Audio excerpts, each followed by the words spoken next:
Kebanyakan manusia justru kita maunya kemuliaan tapi kita tidak mau bayar harganya. Kita mau kemuliaannya tapi kita tidak mau salibnya. Filipi 2 ayat 9 berkata, itulah sebabnya Allah sangat meninggikan dia dan mengaruniakan kepadanya nama di atas segala nama. Kemuliaan yang Yesus terima adalah karena ketaatan dan pengorbanannya untuk melakukan kehendak Bapaknya. Bukankah Yesus juga pernah mengatakan yang sama kepada kita? Bahwa setiap orang yang mau mengikuti Yesus harus menyangkal diri, memikul salib dan mengikuti Yesus. Tapi apakah kita hari ini sebagai orang yang mengaku pengikut Yesus? Kita bilang kita ikut Yesus, apakah kita sungguh-sungguh mau sangkal diri? Apakah kita mau pikul salib dengan sukarela?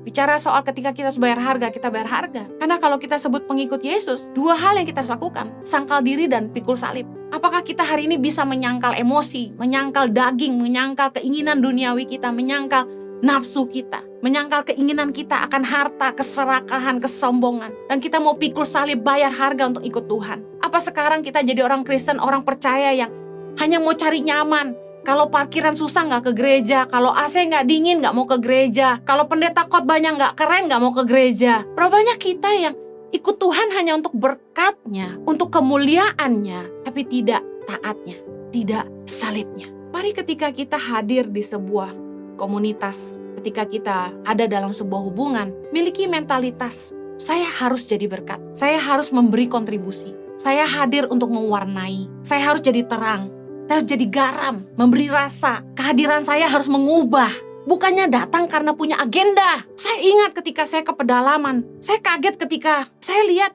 tiba-tiba bantuan berdatangan sebelum pemilihan. Ketika caleg-caleg mulai membagi-bagikan bantuan, mereka datang karena mereka punya kepentingan supaya mereka memperoleh suara rakyat. Tapi pertanyaan saya, berapa banyak para wakil rakyat yang sungguh-sungguh mengedepankan kepentingan rakyat di atas kepentingan pribadinya? Di dalam hubungan, kebanyakan orang hanya mengedepankan kepentingan mereka lebih dari kepentingan orang lain. Tapi firman Tuhan mengajarkan kita, justru dengan tidak mencari kepentingan sendiri atau puji-pujian yang sia-sia. Sebaliknya kita dengan rendah hati seorang menganggap yang lain lebih utama dari dirinya.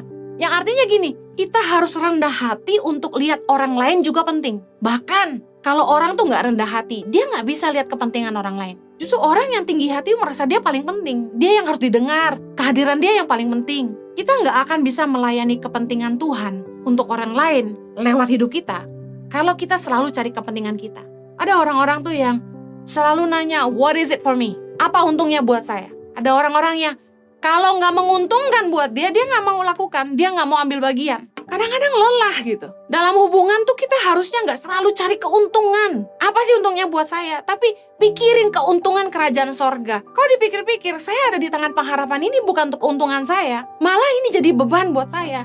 Tapi yang saya pikirin adalah keuntungan kerajaan sorga. Bahwa anak-anak di Indonesia bisa mengenal Tuhan, mengenal kebenaran. Berdoa supaya setiap benih yang kita tabur bisa melahirkan pemimpin-pemimpin buat Indonesia yang takut akan Tuhan, yang cinta rakyat, yang berintegritas, yang memperjuangkan hak rakyat. Saya percaya dalam hidup kita, menjadi kaya itu anugerah, berkat itu bonus. Tapi hiduplah untuk tujuan yang lebih besar dari sekedar menjadi kaya, jadi terkenal, jadi besar, jadi hebat. Hiduplah untuk tujuan Tuhan dalam hidup kita. Untuk itu kita mesti punya hati hamba. Hati hamba tuh gini, kita datang untuk melayani kepentingan Tuhan kita, bukan kepentingan kita. Dalam hubungan dengan sesama aja, melelahkan sekali ketika orang tuh deketin kita karena mereka punya agenda.